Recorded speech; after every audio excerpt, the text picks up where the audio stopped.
चतुर्थस्कन्धः अथैकादशोऽध्यायः 11th chapter। Maitreya उवाच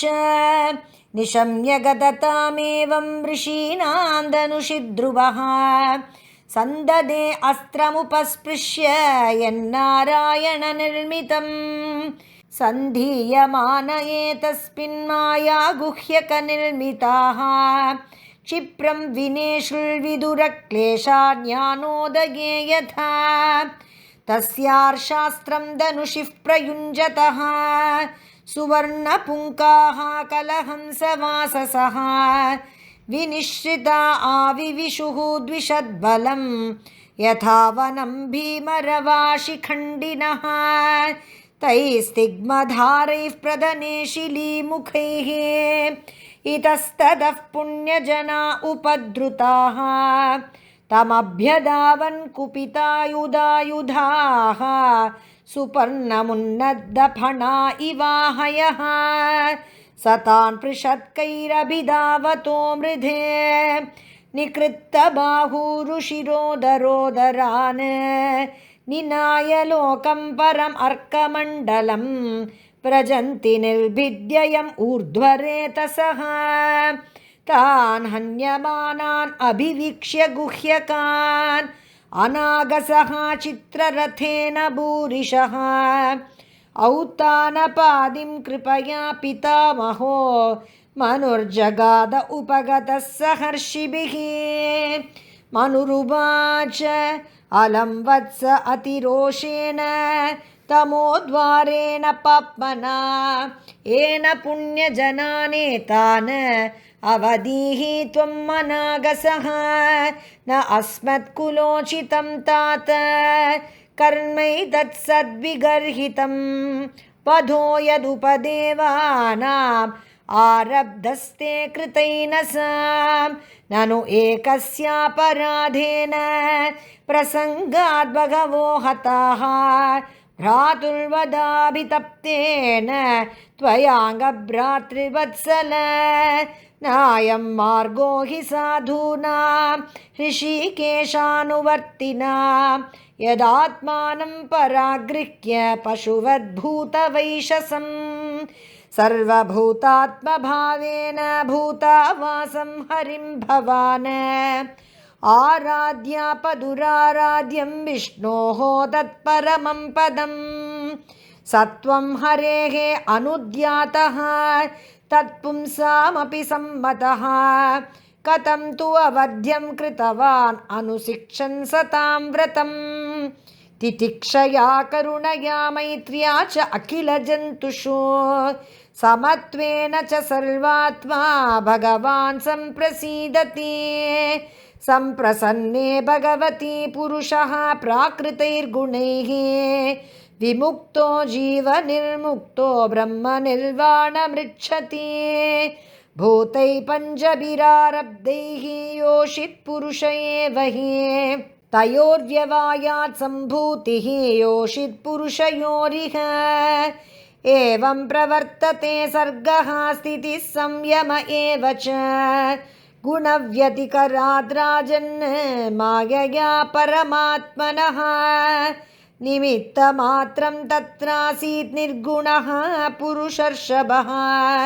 व्यक्ताव्यक्तमिदं विश्वं यत्र भ्रमति लोहवत् स खल्विदं भगवान् कालशक्त्या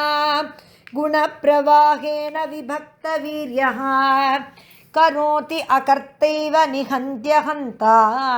चेष्टा विभूम्नः खलु दुर्विभाव्या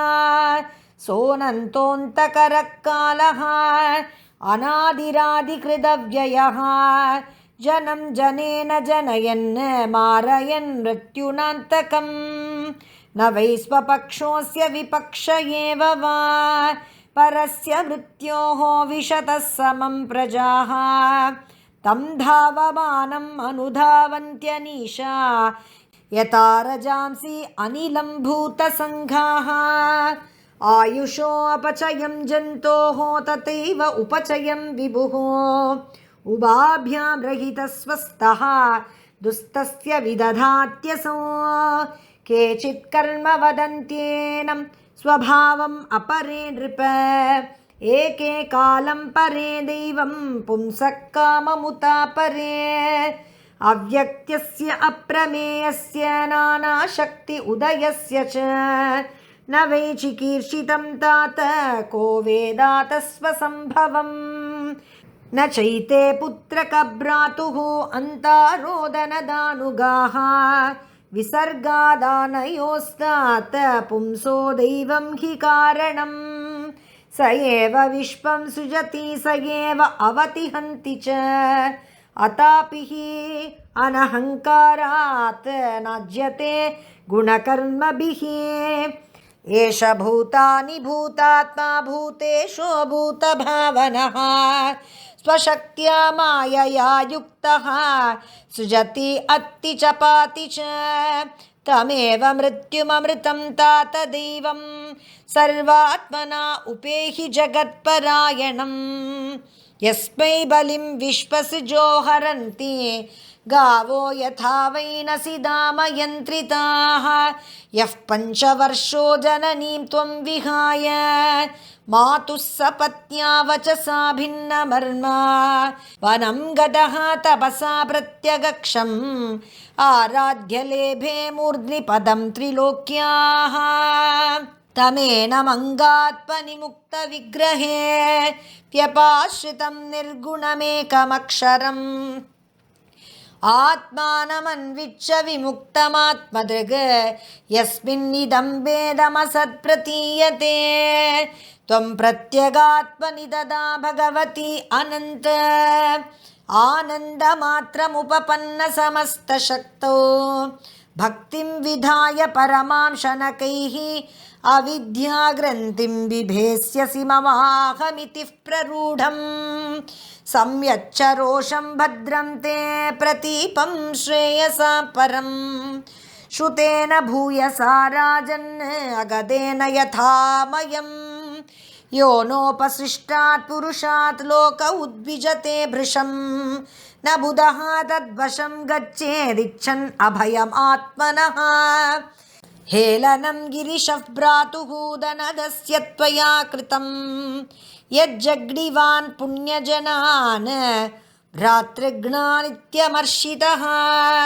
तं प्रसादाय वत्साशुः सन्नत्या प्रश्रयोक्तिभिः न यावन्महतां तेजः कुलं नो अभिभविष्यति एवं स्वायम्भुवः पौत्रम् अनुशास्य मनुर्ध्रुवम् तेन अभिवन्दितः साकं ऋषिभिः स्वपुरं ययौ इति श्रीमद्भागवते महापुराणे पारमहंस्यां संहितायां चतुर्थस्कन्धे एकादशोऽध्यायः। श्री हरये नमः, श्री हरये नमः, श्री हरये नमः। गोपिका जीवनस्मरणं गोविन्दा गोविन्दा।